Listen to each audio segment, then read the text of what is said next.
क्या the great American dream पाने के लिए कुछ खोने के लिए तैयार हो आप?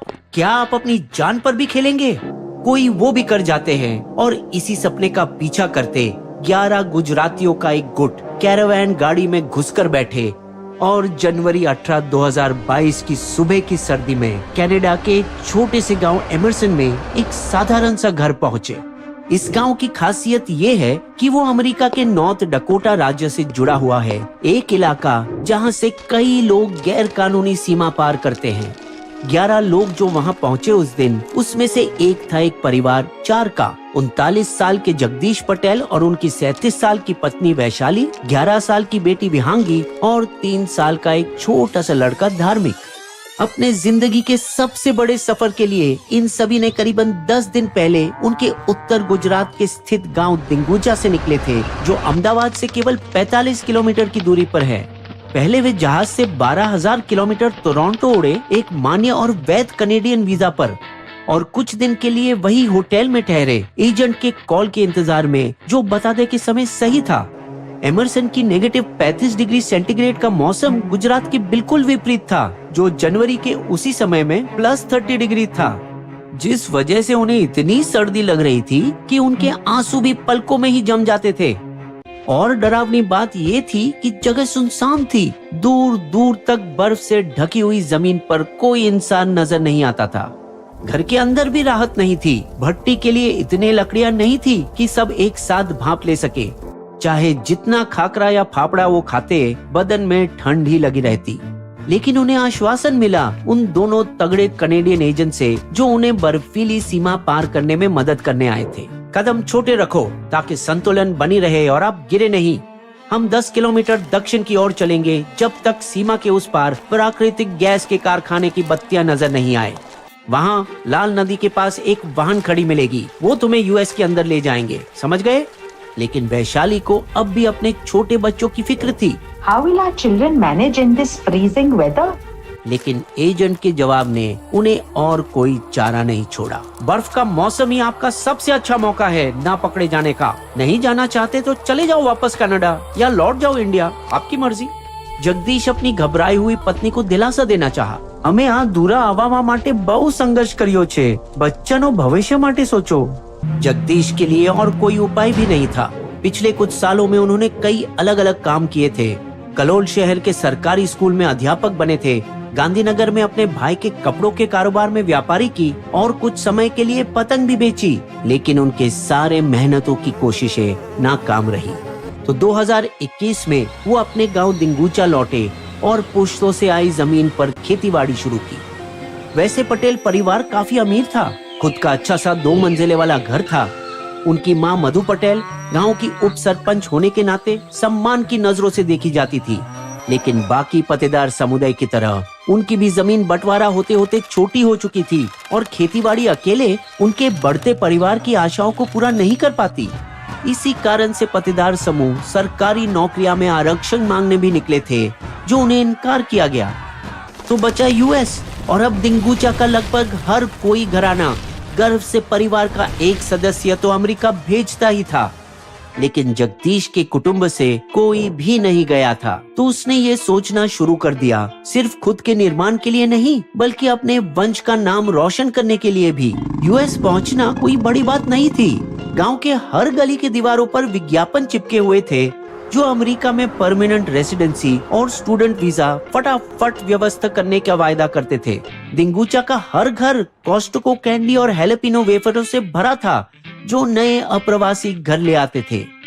बताए तो उत्तर गुजरात से कोई भी, चाहे वो गलियों का आवारा हो या एमबीए ग्रेजुएट, अमेरिका पहुंचने के लिए कुछ भी करने के लिए तैयार थे, चाहे उन्हें डंकिन डोनट्स बेचना पड़े या शौचालय की सफाई।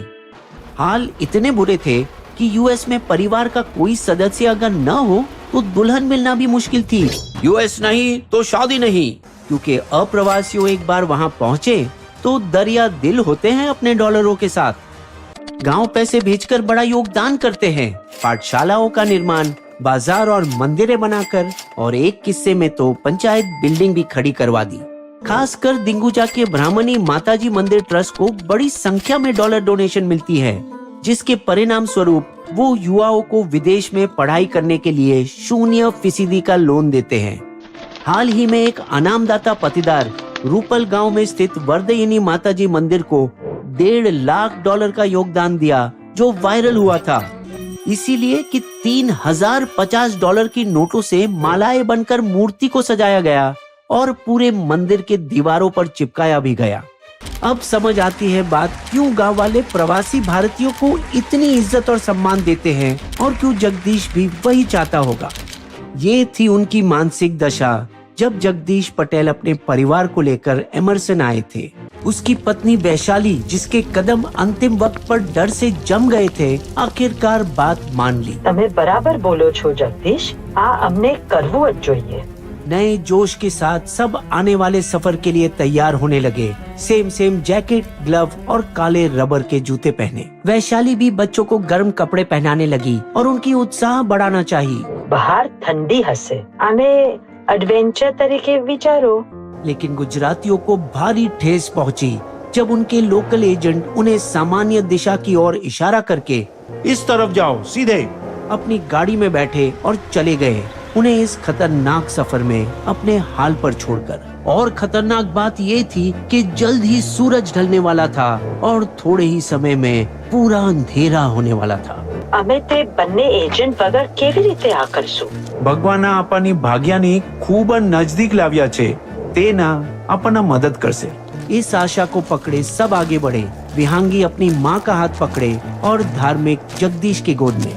लेकिन 50 किलोमीटर की गति की हवाएं हर जगह बर्फ फैला रही थी और कुछ ही घंटों बाद एक तूफान ने बुरी तरह से दृश्यता घटाई। चुपती हवाएं अब दोनों बच्चे को बड़ा परेशान करने लगी, जिससे दोनों को रुककर अपने बच्चों पर ध्यान देना पड़ा।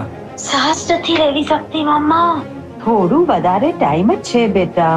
बाकी सब इस बात से अनजान कि जगदीश वैशाली पीछे रुके थे, आगे चलते रहे और ये चार झुंड से बिछड़ गए।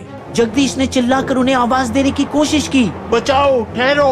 लेकिन बर्फ की सरसराटी हवा में उनकी आवाज कोई ने नहीं सुनी।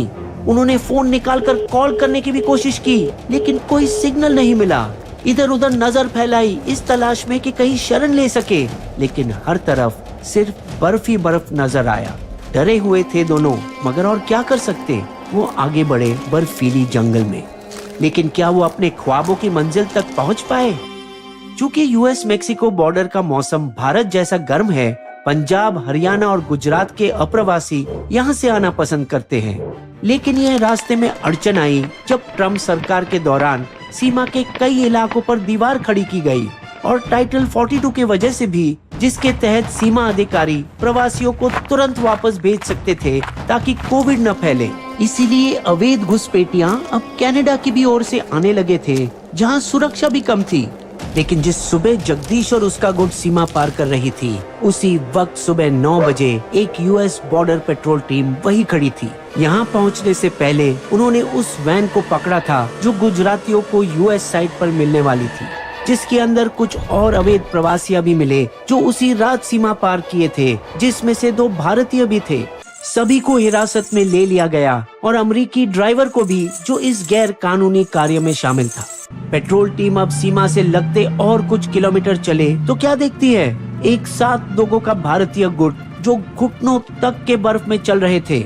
उन्हें देखते ही पुलिस समझ गई कि उनकी हालत बहुत खराब थी, हाइपोथर्मिया होने पे था। तुम्हारी तबीयत ठीक है? नहीं, प्लीज हमारी मदद करो, ठंड से हालत बुरी है। 11 घंटे से हम इस मौसम में चल रहे हैं। बंद कर दो सबको, लेकिन हाँ, पहला अस्पताल ले जाओ। सीमा बल अपनी रक्षक क्षमता की शाबाशी की, मगर उनकी खुशहाली समय से पहले थी। अफसर की नजर एक खिलौने और डायपर से भरे बैग पर पड़ी जो लावारिस बर्फ की फर्श पर थी। आपका है क्या? नहीं, एक दूसरा परिवार था बच्चों के साथ हमारे काफिले में। रात में हम बिछड़ गए, यहीं होंगे कहीं। ये जानते हुए कि इस सर्दी में जीने और मरने का फर्क सिर्फ समय का खेल था, सीमा बल अपनी पूरी ताकत से एक तत्काल खोज जारी किया, ड्रोन और ऐसे वाहनों के साथ जो इस नर्म बर्फ में चल सके। एक छोटी सेना इकट्ठी कर दी उन्होंने, जो सीमा के दोनों ओर फावड़े के साथ ताजे गिरे बर्फ को खोदना शुरू किया। खोज और बचाव प्रचालन के 4 घंटे की मेहनत के बाद यूएस बॉर्डर के महज 12 मीटर की दूरी पर अब भी कनाडा के मैनिटोबा के अंदर उन्होंने पाया 4 बर्फ से जमे हुए लाश, बाप और बेटा एक साथ बिलखते हुए और माँ और बेटी हाथ हाथ मिलाए कुछ दूरी पर, अपने सपनों की दुनिया से इतने करीब, पर जो अब ख्वाब ही रह गया। उनकी मौत भारत के हर अखबार और न्यूज चैनल में ऐलान हुई और बावजूद इसके कि गुजरात प्रशासन पर भारी दबाव डाला गया उन लोगों को गिरफ्तार करने के लिए जो इस दुर्घटना के लिए जिम्मेदार थे, फिर भी पुलिस को 11 महीने लग गए पहली सफलता हासिल करने में, जब दिसंबर 2022 में अहमदाबाद में एक जुए का अड्डा उन्होंने रेड किया, जहां उन्हें मिला बॉबी उर्फ भरत पटेल, गुजरात में मानव तस्करी करने वाला सबसे बड़ा शख्स। उनके ठिकाने के रेड में मिले 28 पासपोर्ट जो उसने भारतीय सरकार से कानूनी तौर से पाया, मगर हर एक में कुछ मामूली अंतर थे जिससे वो यूएस बार बार जा सके बिना अपने पर शक लाए। हालांकि लीगल सिस्टम की खामियों का फायदा उठा के वो 3 हफ्ते में जेल से छूटा। पुलिस ने लोकल तस्कर भावेश और योगेश पटेल को भी पकड़ा, जिन दोनों ने माना जाता है जगदीश से 1 से 1.5 करोड़ रुपए लिए होंगे सीमा पार करने के फीस, एक रकम जो शायद उनकी जिंदगी भर की कमाई होगी और इतना जोड़ने में शायद अपनी जमीन भी गिरवी रखी होगी। अंदाजा है कि पिछले कुछ सालों में इन दोनों ने दिंगूचा के 10 परिवार कनाडा भेजे हैं, जिसमें से 3 अब तक लापता है। चौंकाने वाली बात तो ये है कि जगदीश का बड़ा भाई महेंद्र पटेल ही था जिसने जगदीश को इनसे मिलाया, जिस वजह से वो भी इस मामले में शक के दायरे में है और संकेत है कि वो एक दूसरे गैर कानूनी मामले में भी मिला जुला था, जहां 9 गुजरातियों का एक नाव जो अवैध रूप से नीदरलैंड और वेस्ट इंडीज द्वारा अमेरिका में घुसना चाहती थी, अटलांटिक महासागर में डूब गई।